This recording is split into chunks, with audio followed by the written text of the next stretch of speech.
बैठक में। देखिए आज मुख्यमंत्री जी हमारे विधानसभा क्षेत्र में बारिश के कारण हुए नुकसान का जायजा लेने के लिए आए थे और केंद्रीय मंत्री और हमारे पार्टी के राष्ट्रीय अध्यक्ष जगत प्रकाश नड्डा जी भी आए थे। दोनों ने जायजा लिया है। अभी तक सिर्फ बातें सुनी थी, थोड़ी बहुत वीडियो के माध्यम से देखी थी, लेकिन मैं बार बार इस बात के लिए मुख्यमंत्री जी से बात कर रहा था, केंद्र में आदरणीय अध्यक्ष जी नड्डा जी से बात कर रहा था कि नुकसान इतना ज़्यादा हुआ है कि पूरा इलाका तबाह हो गया है। हम 30 वर्ष पीछे चले गए, एक तरह के इस तरह की क्षति हुई है। और आज उन्होंने स्वयं आकर के देखा मुख्यमंत्री जी ने कि निश्चित रूप से इसमें नुकसान हुआ है और इस नुकसान की भरपाई करना इतना आसान नहीं, कठिन काम है, मुश्किल काम है।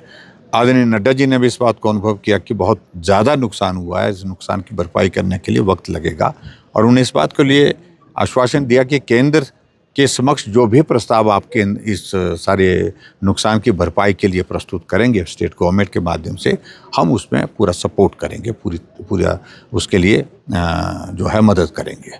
और मुख्यमंत्री जी से मैंने विशेष तौर से इस बात के लिए कहा कि ये बहुत असामान्य स्थिति है, यानी कि सामान्य स्थिति नहीं है, इसलिए प्रोजेक्ट स्पेसिफिक होकर के, एरिया स्पेसिफिक होकर के यहाँ पर बजट आपको देना चाहिए स्टेट में, स्टेट की ओर से 1-2 करोड़ से 5 करोड़ 10 करोड़ से नहीं।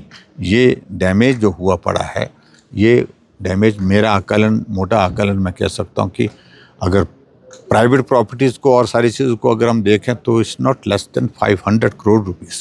बहुत बड़ा डैमेज हुआ, नुकसान हुआ है और इस त्रासदी में बहुत सारे लोगों की ज़िंदगी गई है। बहुत सारे लोग अभी तक नहीं मिल पाए हैं, उनकी ज़िंदगी की तलाश है।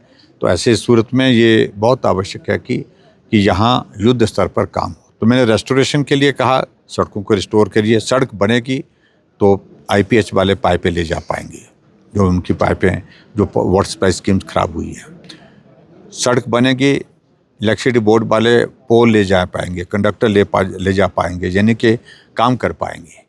तो इसलिए सड़क को प्राथमिकता दीजिए। मेन रोड हमारे चैल चौक से जंजैहली जो डैमेज हुई थी, इसमें 9 दिन लग गए। मेरा यह आकलन था कि ये 4-5 दिन में रिस्टोर होनी चाहिए थी। पहले भी डैमेजेस हुए, अब की बात थोड़ा ज़्यादा हुआ, लेकिन 3-4 दिनों में हम इसको रिस्टोर कर देते, 2 दिन में रिस्टोर करते थे। मल्टीपल जगह से हम मशीनें लगाते रहे हैं पहले, क्योंकि PWD department as chief minister मेरे पास 5 साल तक रहा, तो हमने ऐसा किया भी है।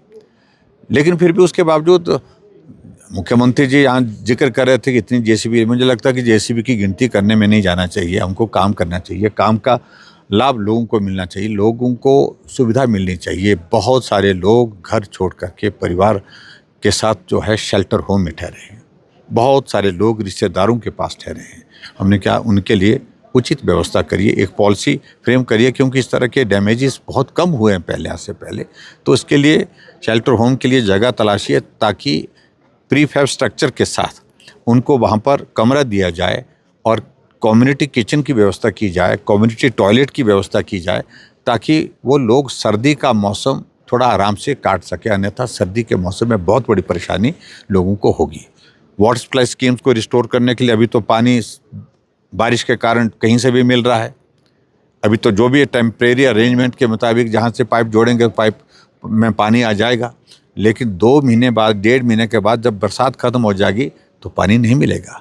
पानी के लिए अल्टीमेटली आपको जो ग्रेविटी के सोर्सेज हैं उनको ही आपको जोड़ना पड़ेगा, और जो लिफ्ट की वाटर सप्लाई स्कीम्स हैं उनको आपको रिस्टोर करना पड़ेगा, यानी कि उसको ठीक तरह से बनाना पड़ेगा। जो वॉश आउट हो गई, डैमेज हुई है, एक्सटेंसिव डैमेजेस हैं। आज तक के इतिहास में number of roads, number of water supply schemes अगर हुई हैं तो 5 साल के कार्यकाल में भारतीय जनता पार्टी की सरकार के दौरान जो है वो बहुत ज़्यादा, सबसे ज़्यादा हुई है। जितना 25 सालों में काम नहीं हुआ, उससे ज़्यादा हमने 5 साल में काम किया। और आज हमको दुख होता है कि जो काम किया तो वो जो है वो डैमेज हुआ है, इसमें नुकसान हुआ है।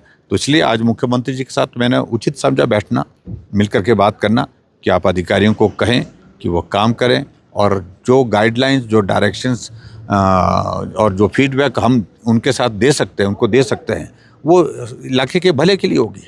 हम उनको सलाह देंगे, हम बात करेंगे उनसे, लेकिन हमने उनसे कहा कि स्टेट की ओर से बजट 1-2 करोड़ 5 करोड़ से नहीं, आपके उसके यहाँ के लिए अलग से पैकेज तय करना चाहिए ताकि यहाँ पर मदद हो सके। ज़्यादा पैसा दीजिए, कहीं से भी करिए, लेकिन करिए।